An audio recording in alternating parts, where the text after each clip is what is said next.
Hi hello నమస్తే, this is Rani. Welcome to my channel Rani blogs 21. నేను ఈరోజు ఈ వీడియోలో బిక్కవోలులో కొలువై ఉన్న సుబ్రహ్మణ్య స్వామి ఆలయాన్ని చూపించబోతున్నాను. అదేవిధంగా ఇక్కడ శివుణ్ణి భూలింగేశ్వర స్వామి అంటారు. ఈ శివాలయంలోనే ఈ సుబ్రహ్మణ్య స్వామి ఆలయం కూడా ఉంది. గోదావరి తీరాన గొప్ప చారిత్రక ఆధ్యాత్మిక విశేషాలు కలిగినది ఈ ఆలయము. ఈ ఆలయానికి స్థల పురాణం కూడా ఉంది. ఆంధ్రప్రదేశ్లో షష్ఠి ఉత్సవాలు చాలా ఘనంగా జరుగుతూ ఉంటాయి. ఆ ఘనంగా జరిగే ప్రాంతాల్లో ఈ బిక్కవోలు కూడా చాలా ప్రసిద్ధి చెందింది. ఇక్కడ జరిగే షష్ఠి ఉత్సవాలుకి చాలామంది భక్తులు వెళ్తూ ఉంటారు. కాలసర్పదోషం, నాగదోషం ఉన్నవాళ్ళు ఇక్కడ నివారణ పూజలు అయితే చేయించుకుంటూ ఉంటారు. అదేవిధంగా రాహుదోషం, కుజదోషం ఉన్నవాళ్ళు కూడా ఇక్కడ నివారణ పూజలు చేయించుకుంటూ ఉంటారు. ఇక్కడ మీరు చూస్తున్నదంతా కూడా ఆ ఆలయం ప్రాంగణంలో ఉన్న గుడిలే. ఇక్కడ గుడి గోడలు కానీ అదేవిధంగా గోపురాలు కానీ చూసినట్టయితే మనకి ద్రవిడ శిల్పకళ సంస్కృతి తెలియపరుస్తూ ఉంటాయి. ఇక్కడ మీరు చూసిన గోపురాలు చూసినట్టయితే ఇక్కడ ఖచ్చితంగా ఆ శిల్పకళా సంపద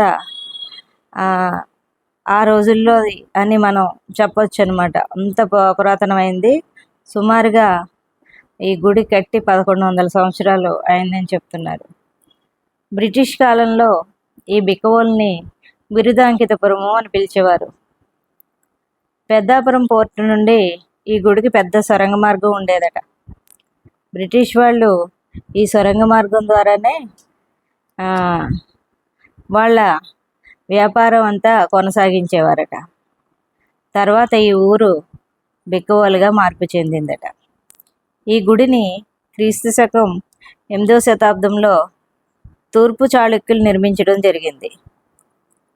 గుడికి ఉండే ప్రహరీ గోడలు కానీ గోపురాలు కానీ ఇక్కడ ఉన్న ఏది చూసినా కూడా మీకు ద్రవిడ శిల్పకళా సంస్కృతి అయితే తెలుస్తూ ఉంటుంది.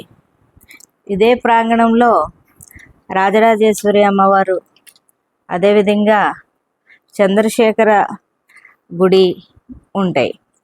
ఇదే ఆలయంలో ఇప్పుడు ఈ సుబ్రహ్మణ్య స్వామి గుడి కూడా ఉంటుంది. మీరు చూస్తున్న ఈ గుడి ఇక్కడ శివలింగం.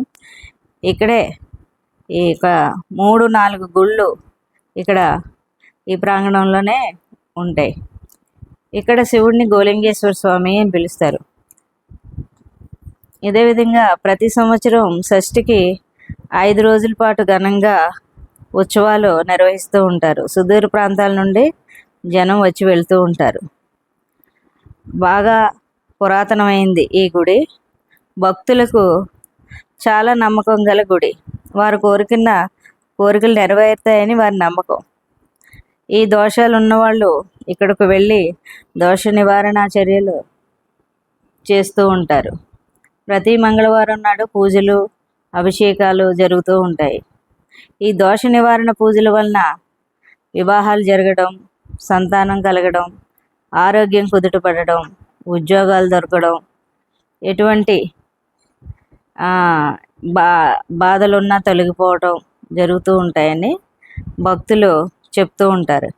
మీరు చూస్తున్నది ఇదంతా కూడా షష్ఠికి సంబంధించిన ఉత్సవాలు. ఈ షష్ఠికి ఇక్కడ చేసే ఉత్సవాలు చాలా ఘనంగా ఉంటూ ఉంటాయి. చాలా చోట్ల నుంచి వచ్చి భక్తులు వెళ్తూ ఉంటారు. అక్కడ స్థానికంగా 2 రోజులు కానీ 3 రోజులు కానీ సెలవులు ప్రకటిస్తూ ఉంటారు స్కూల్స్కి. అంత ఘనంగా జరుగుతూ ఉంటాయి. అయితే ఈ గుడి యొక్క లోపల మీరు చూసినట్టయితే అప్పుడు ఉపయోగించిన శివలింగాలు ఉన్నాయి. అప్పుడు ఉపయోగించినవన్నీ కూడా కొంచెం రాతి కట్టడాలు అయితే ఉన్నాయి. అదే కాకుండా సుబ్రహ్మణ్య స్వామికి ఎదురుగుండా నెమలి ఆకారం కూడా ఉంటుంది. ఇక్కడ తాబేళ్ళను కూడా పెంచుతున్నారు.